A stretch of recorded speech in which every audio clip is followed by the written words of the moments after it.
on the user group, somebody was talking about how to do a guitar string, and it kind of got me to thinking about how I'd go about doing that. And I was thinking sort of like you would just do it with a curve, and then maybe a heavier curve driven by that, and so you could have the ability to add some deformers to make waves through it and things.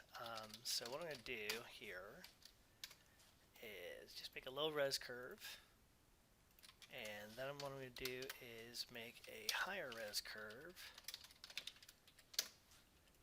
And to do that, I'm just using a simple script I have here that makes joints, and then from that makes a curve, or from any object. Here's my heavier curve. You're looking close, you can see it's got more vertices, CVs, and if you look at the lighter curve, it's got less. So what I'm first going to do is name them. So this is just bound curve, and I'm going to name the other one high curve for lack of any other names. One of the things you can do that's kind of cool is select the CVs. You can hold down Control and right mouse button, and you get this little control here, which is kind of handy. Let you do things like select the last CV, select the first CV, to all the CVs, or cluster. And what's kind of cool is now I have clusters on every one of my CVs there. And I'm just going to turn on the selection handles to make it easier to grab onto those. Generally speaking, I would use joints instead of curves, instead of clusters, but let's just play around with that too. So now I'm going to show my high curve here. And for some of the higher frequencies, I'm going to use a nonlinear deformer, and you have a whole bunch to choose from, but the wave one's really nice. I'm thinking about like if the character was to pluck the string, you might get some really nice waves right from where that is. I don't know if you can see that too well. Maybe I'll make this a brighter color so you can see it. Doesn't matter where the Y rotation is, you can kind of see what happens with the non-linear deformer. But one of the things you can do too is on here you can have drop off, and that way you only have it in the middle. So that looks more like what we would think about with that we might want. And if I move it, you see the sort of differences I get. Wow, could be kind of cool. But I still want my lower res curve to drive that curve, so I'm going to use a wire deformer for that. So I always get this wrong, so generally I put on the help line so I know what's going on, because the wire deformer is one of those things that's different from everything else in Maya. So I'm going to go to Wire, Create Wire, and it says select the shape to deform, which is our high, hit Enter, select Wire to Control, and hit Enter. Cool. Great. So now if I grab this, it does nothing, but it should be doing something. So let's see what's going on here. We do have a wire.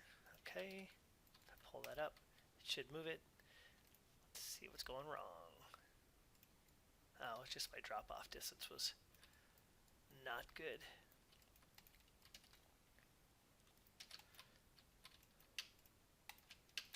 So now I can strum that from a couple different locations.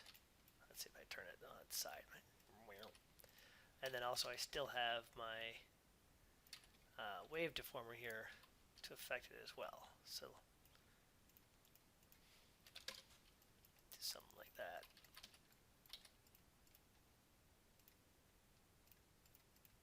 And if you take your offset, you can kind of do something like that with it. Drop off position, I probably wouldn't mess with that too much. But amplitude, yeah, so 0 would be none. So you pluck the string, and give it some wavelengths through it. So hopefully that's helpful.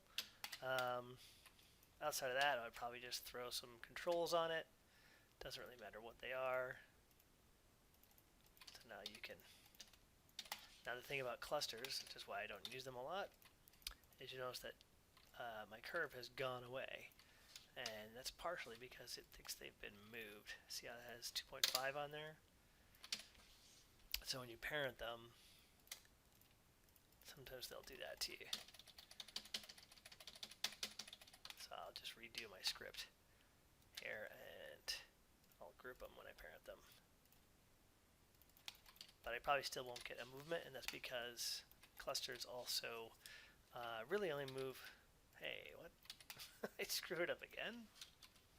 That should not be happening. Huh. Interesting.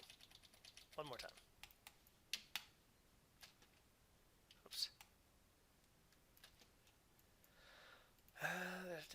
Parent, freeze, and group maybe? There we go, that's better. Now, but it's still not moving it, which is the point I was trying to get to. So if I grab that cluster, and up with the object header, you can see it's set to relative. I turn that off, now it'll follow its parent information. I just go through and turn that off for all of them. By default, they're on relative. And one of the things you want to watch out for is even though I have selected the first one, it's actually showing me the fifth one in the attribute editor. It's because all those deformers are linked. It's just looking at the deformer information. It's not looking at the actual selection. But if I go down here and select it here, I can then get it right to it. And now I can move it.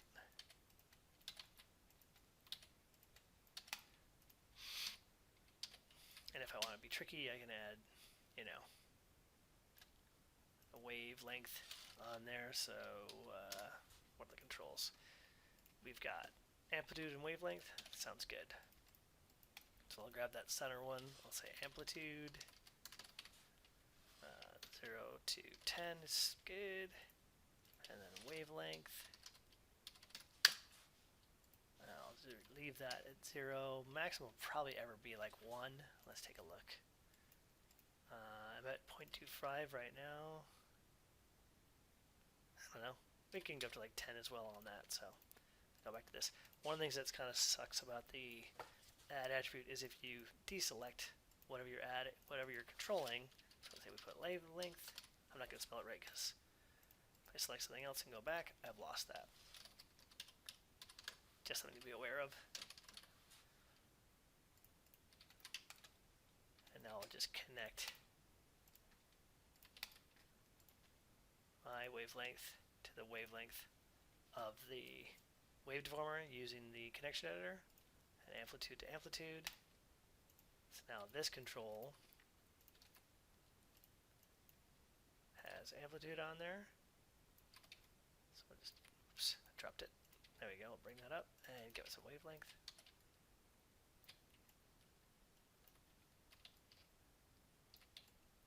And I should probably add offset to that as well. So let's go do that.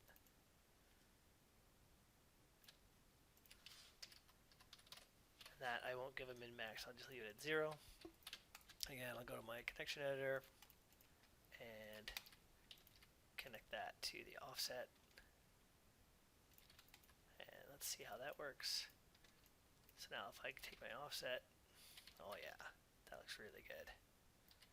At this point I can hide my wave curve. I don't want to move it. I want to leave it alone. So actually, if anything, I can lock it. Whoops. So let's go in here and lock those channels. Why am I running a blank? That was super weird. Okay, but I can hide it.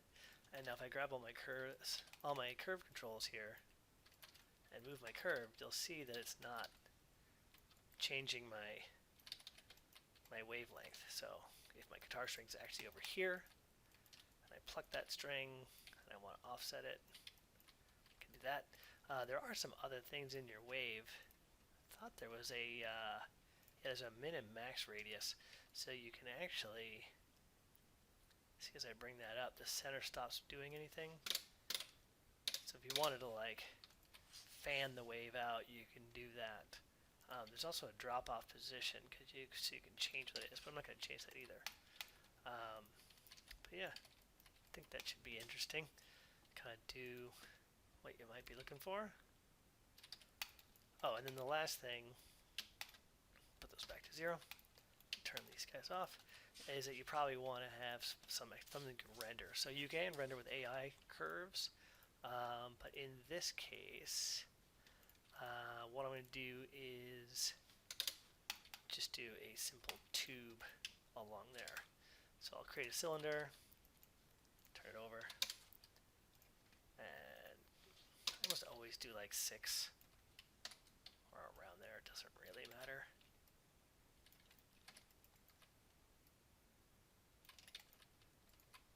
What does matter though is having enough topology in there so it'll actually bend. If you have too little, it's not going to actually bend. And for this, I can do the same thing. I can again use a wire deformer. You don't want to name it string. It won't really let you do that. String is sort of a no-no in naming because in scripting you're always using things like string. So you want to be more descriptive than that. So I'll say guitar string. That'll work. Go back to that wire deformer again. Select our guitar string. Select the high curve this time. And now you see that it's actually moving my curve. I do the wavelength, up my amplitude a little bit, and now I can up my wavelength, and now I can slide my offset. Maybe bring that wavelength down a little bit, but up the amplitude. Looks good to me. So hopefully this has been helpful. And yeah, okay, later.